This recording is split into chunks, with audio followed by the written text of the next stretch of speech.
Hey guys, welcome to Nerdarchy for Nerds by Nerds. I'm Nerdarchy Ryan, and today I'm joined by Nerdarchy Steve. And I'm Nerdarchy Ted. And today we ask the question, how common are your casters?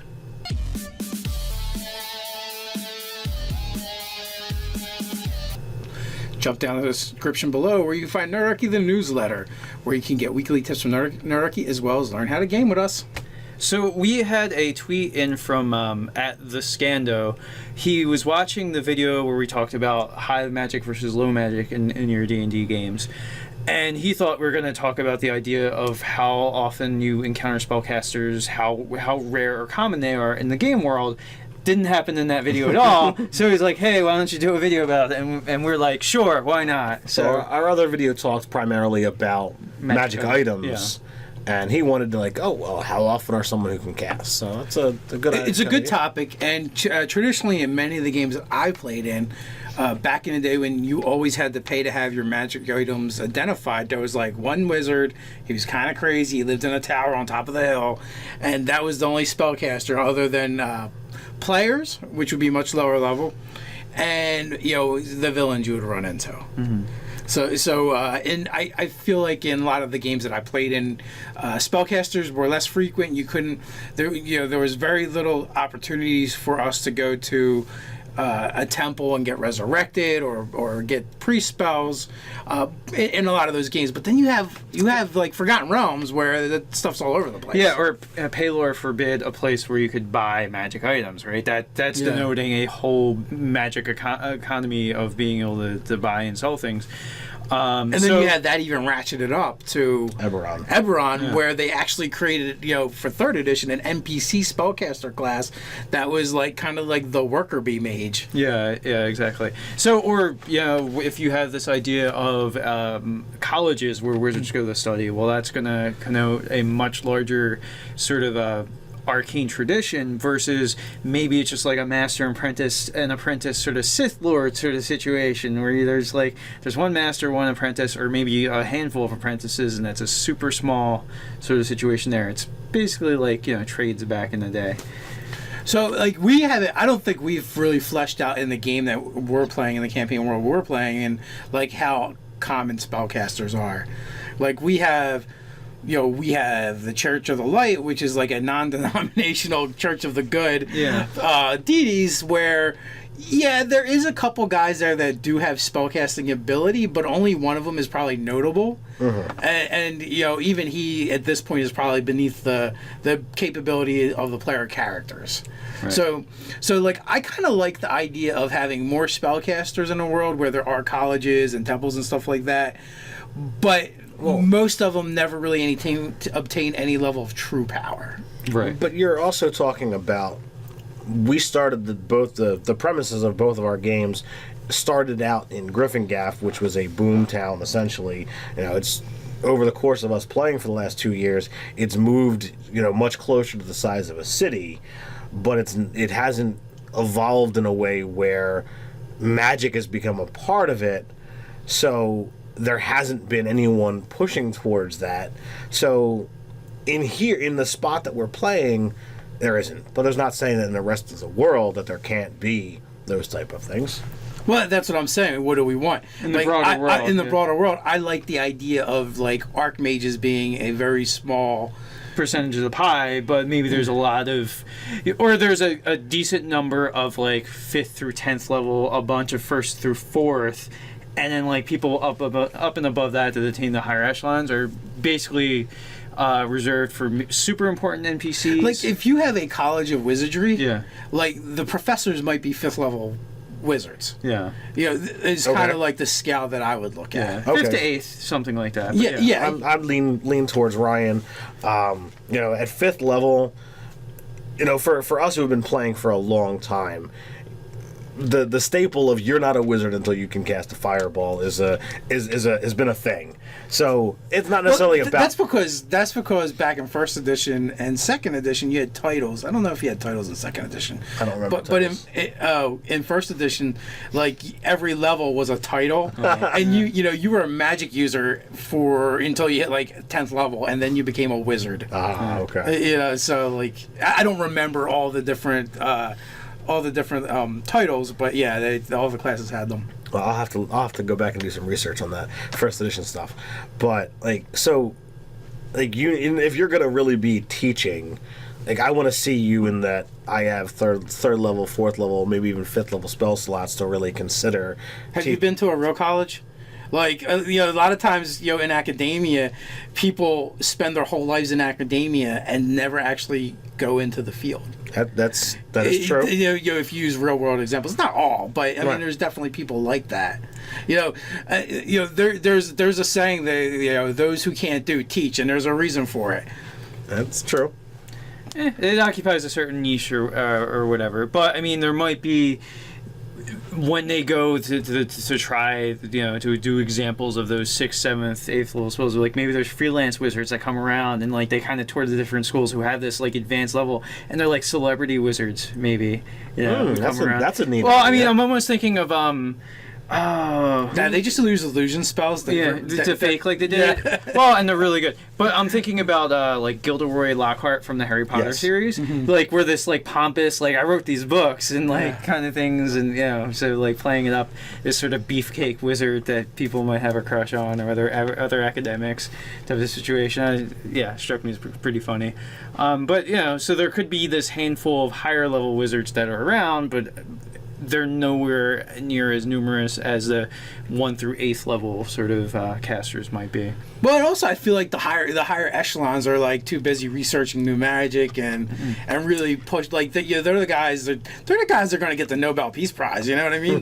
Like they're pushing the field and the industry ahead and doing their own thing, and they can't be bothered. They don't care. They're just like. I mean, I do kind of think that adventurers as a whole occupy that sort of like level of society where it's like. Major TV personalities, professional athletes, major performers, and things like that. Like that's like PCs are like that strata of society. Maybe that's like 5% of the world's population or something like that. And so everything's diminishing returns from there.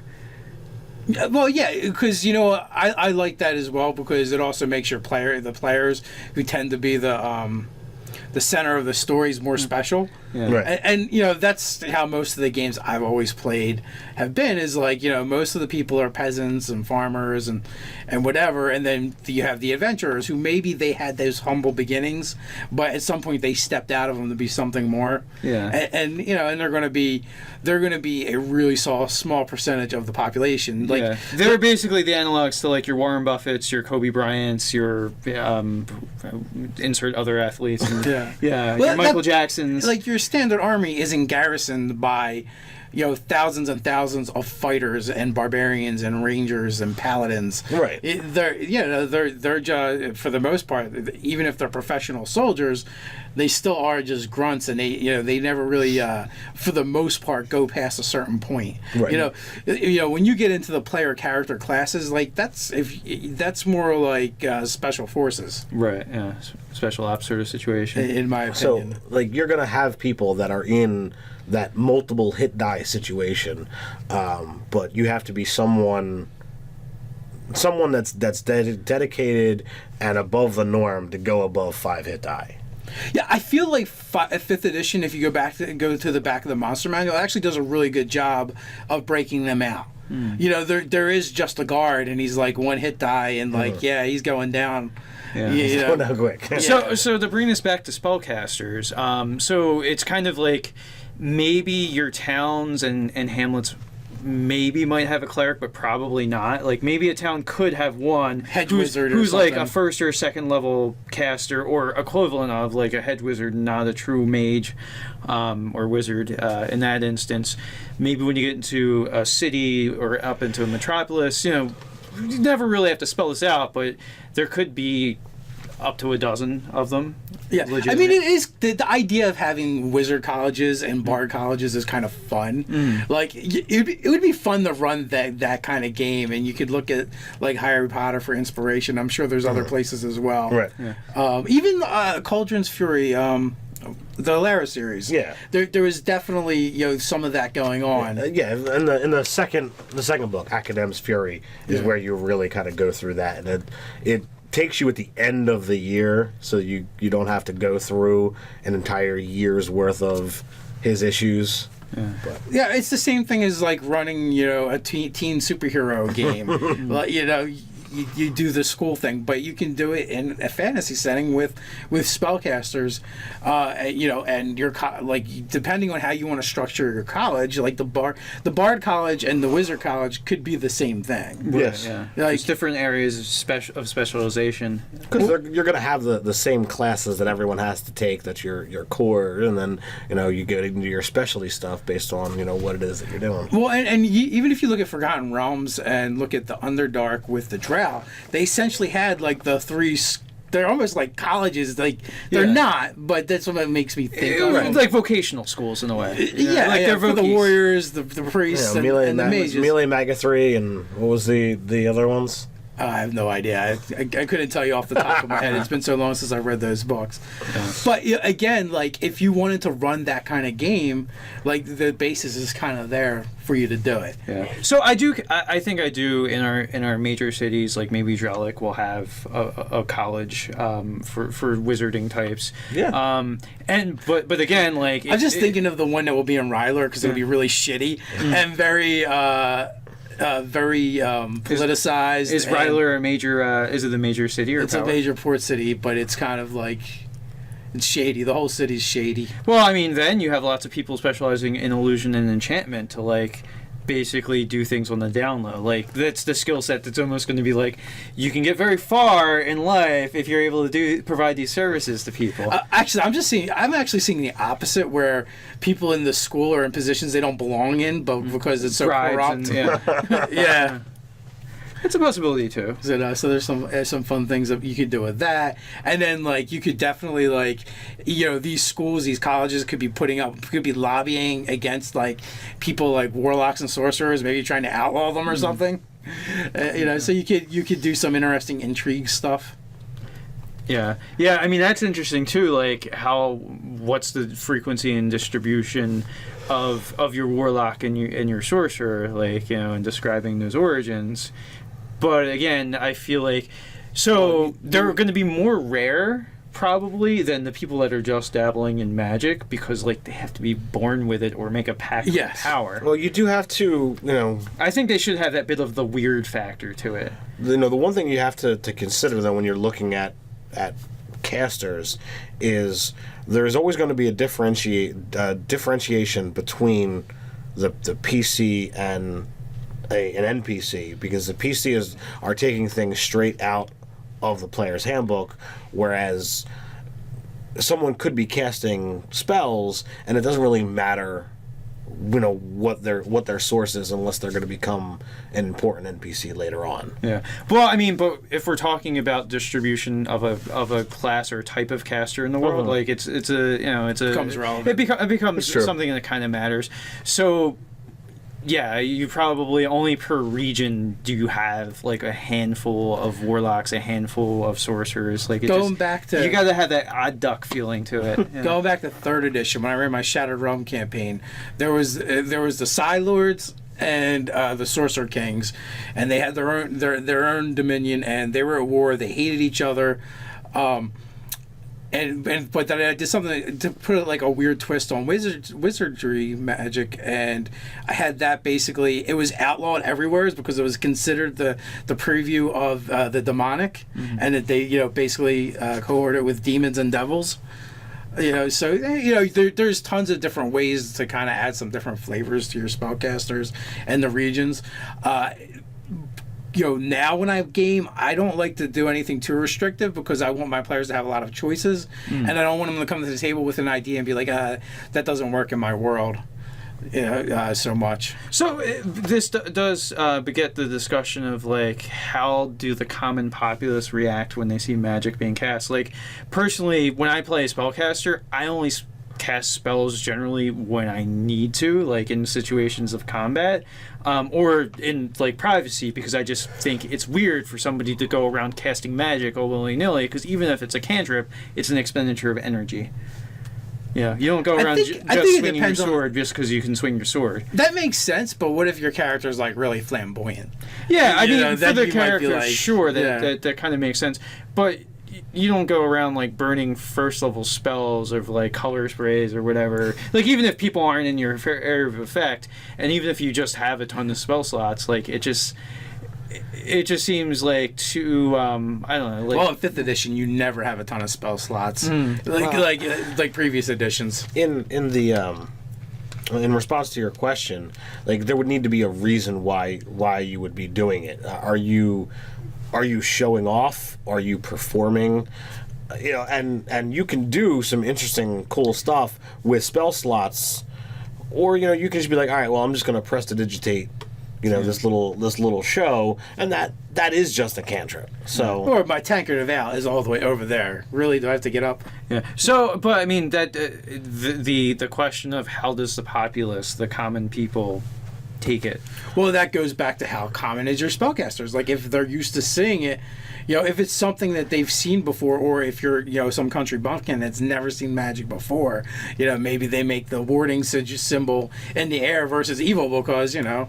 Well, I think it's gonna scale down. People who are in a city, unless you're adamantly against magic, you've heard about it. You know it exists. You might not have actually ever seen it in life unless you've been around those type of people.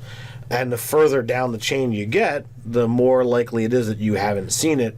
The more shocking it is too. In Griffingaff, where we're running our games, there are literally the main street is lined with ever burning torches. That was a deal set up between Ryan and Nate's character.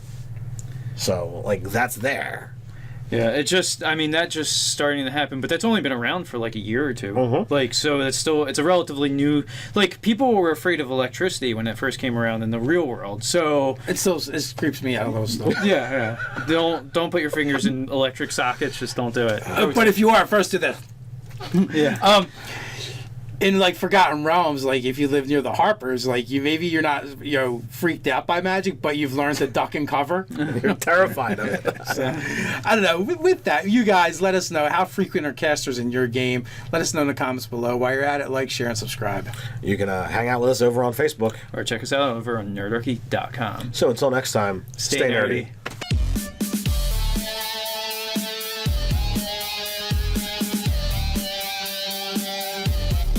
You know, there was very little opportunities for us to go to a temple and get resurrected or get priest spells in a lot of those games. But then you have like Forgotten Realms where the stuff's all over the place. Yeah, or Paylor forbid a place where you could buy magic items, right? That's denoting a whole magic economy of being identified. There was like one wizard. He was kind of crazy. He lived in a tower on top of the hill, and that was the only spellcaster other than players, which would be much lower level, and you know the villains you would run into. And I feel like in a lot of the games that I played in, spellcasters were less frequent. You couldn't have video at all. So he's like, "Hey, why don't you do a video about it?" And we're like, "Sure, why not?" So our other video talked primarily about magic items. Yeah. And he wanted to like, oh well, how often are someone who can cast? So it's a good. It's a good topic, and traditionally in many of the games that I played in, back in the day when you always had to pay to have your magic items at Nerdarchy as well as learn how to game with us. So we had a tweet in from at the Scando. He was watching the video where we talked about high magic versus low magic in your D&D games. And he thought we were going to talk about the idea of how often you encounter spellcasters, how rare or common they are in the game world. Didn't happen in that. Hey guys, welcome to Nerdarchy for Nerds by Nerds. I'm Nerdarchy Ryan, and today I'm joined by Nerdarchy Steve. And I'm Nerdarchy Ted. And today we ask the question, how common are your casters?